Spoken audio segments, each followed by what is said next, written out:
The CP Republic is brought to you by Smart and Talk and Text. And welcome back to the hands-on review segment of the CP Republic. We have here the iPhone Y28, also known as the Smart Android Smartphone Kit. The smartphone for all. The smartphone for all. Battle cry, the Smart. Okay? So, well, this is a iPhone branded na phone, pero may rin dito si Smart naka-integrate dito yung mga services ni Smart. Actually, parang parang na-subsidize na ito ni Smart. Kasi the original price of the iPhone Y28 was like nasa 1,800 or 2,000 ba? 1,999 lang. 1,999. So, they subsidized 1,100 pesos for to make it 188. Now, okay, so yung we've already unboxed this, although I already have an unboxed video. Kung hindi pa napapanood, check it out sa drgo.net. Basically, it comes with two SIM cards. It's already pre-installed. We're gonna show you that later. One Smart Prepaid and one Talk and Text. Kailangan talaga natin pakita yun. Yeah, we will show that later. Okay, and then kasama din yung kasama rin siyang free watch. Yeah, sports watch. Hindi pala dala. Yung sports watch. It's a rubber na sports watch, the digital watch na. Hindi siya smartwatch siya. Sports watch. Okay, sports watch. So, meron ka smartphone tapos meron ka pang watch. So although it's not so smartwatch. Alright, so this is what the phone looks like. Okay? And maliit lang siya. It's a 4-inch display phone. So, di siya malaki. Right, we're gonna remove the back cover. Oops. Okay, we're gonna remove the back cover of this one. Medyo matigas lang siya. Okay. Woo! Tigas. Yan. There you go. So, kikita nyo rito. This one yung SIM card ng Talk and Text.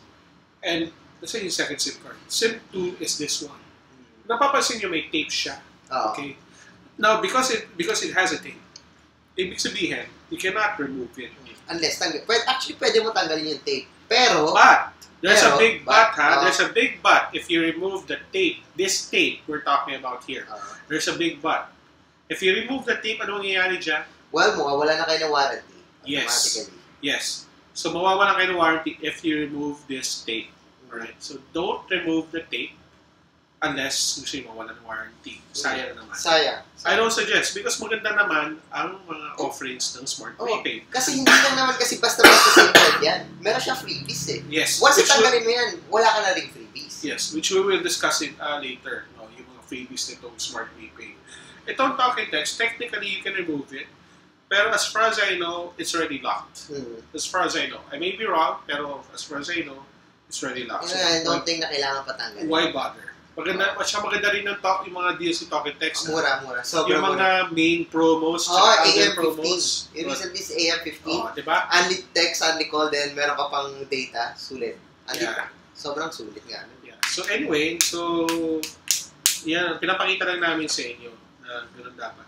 And if you open the phone, kita nyo naman, may wallpaper na niya, may Smart.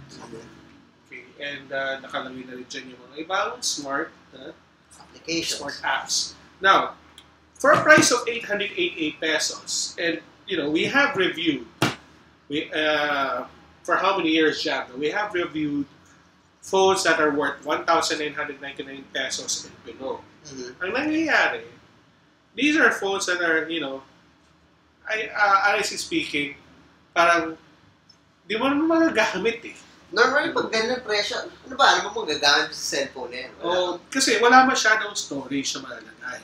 Well, guys. ito tingnan ninyo ngayon. This phone, again, is worth 888 pesos. And if you go to storage, okay? If you go to storage, even though si Smart naglagay ng mga preloaded applications, makikita niyo po dito na, okay, focus lang na po natin.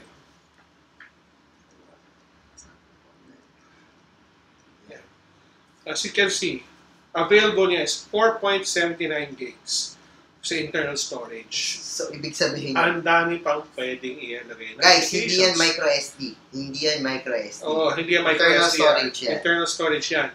So, ibig sabihin, yung mga apps na kailangan nyo sa internal storage ilagay, i-install, box lang. Kasi 4.79 gigs. So, you can install your Facebook, you can install your Instagram, na hindi kayo magloloko. Hindi magloloko, or hindi magka-crash yung mga applications. And then the rest, yung mga photos niyo, i-store niyo lang sa memory card. Which obviously, wala pa akong memory card dito, pero pwede niyo lagay yung memory card. Palagyan. Up to 32 gig. Kaya niyan. Actually, 8 gig minsan sa mga normal consumers na hindi mahilig mag-games. Enough na yun eh. Facebook, Twitter, iFlix, diba? Mga ganun-ganun. It's right. Kasi meron na speed. So for 888 pesos, you have that internal storage. Okay? Yung RAM naman niya is 512 MB, which is not bad. Oh, which is not bad naman yung 512 MB RAM niya. Okay? Hindi sa package. Ang maganda dito, alam mo yung type ko, since nasa settings na rin tayo, it's powered by Android 5.5. Oh yeah, naka-lollipop na siya. Naka-lollipop so hindi siya nakastack sa KitKat. So bago-bago na rin yung bago-bago na yung wala pa ng marshmallow na. Yeah. Tapos, ang okay pa dito is, sa mga mahilig mag-selfie dyan, kikita niyo to. Kikita niyo itong dilaw na to sa harapan. Okay, this one, itong dilaw na to, nahirapan siya mag-focus. Yan. So, yan yung front flash. So, may front flash pa itong My 28 na to. So, madilim yung madilim yung gusto niyo mag-selfie. Makakakuha pa rin kayo ng pictures na gamit ng flash.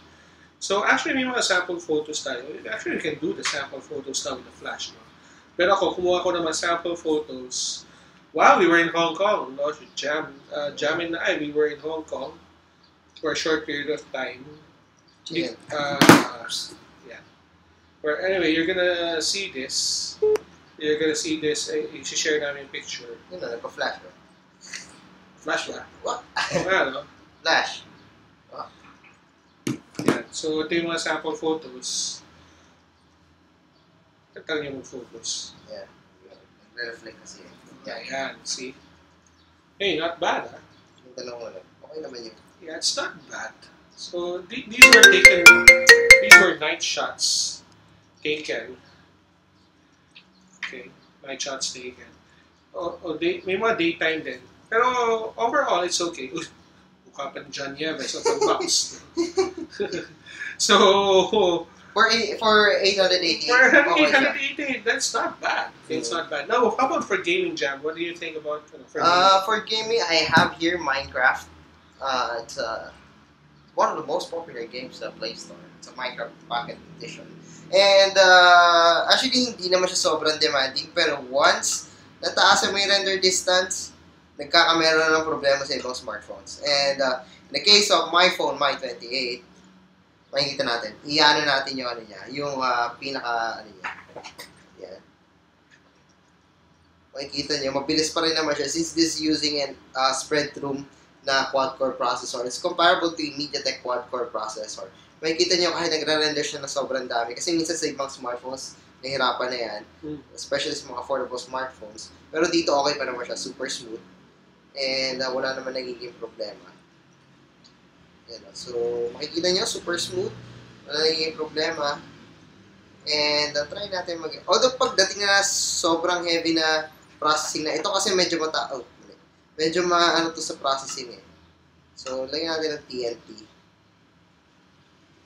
And then, pasabog tayo.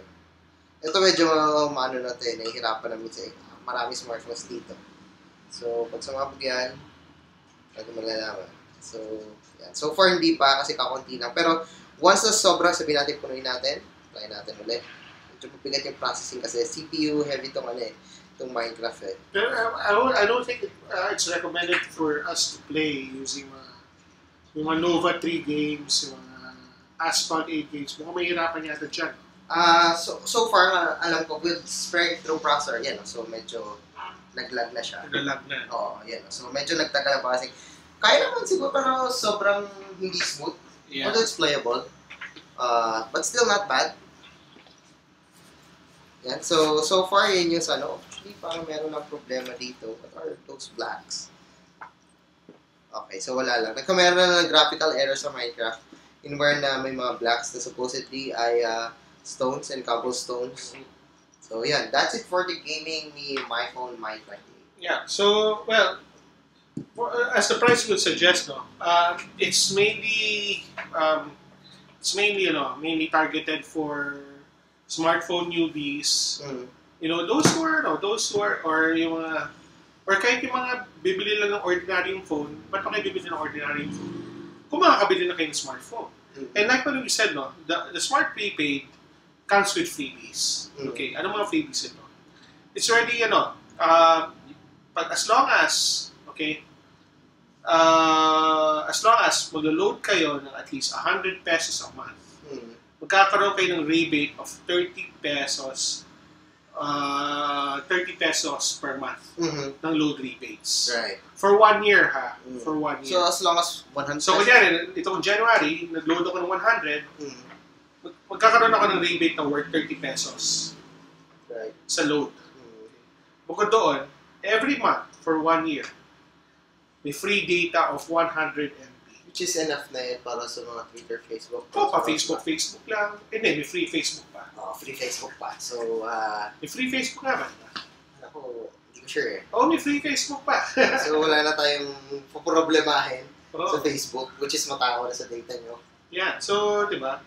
So, yun ang you have a good deal. Yung mag-check ka lang ng email sandali, di ba? May free, di mo na kailangan mag-load para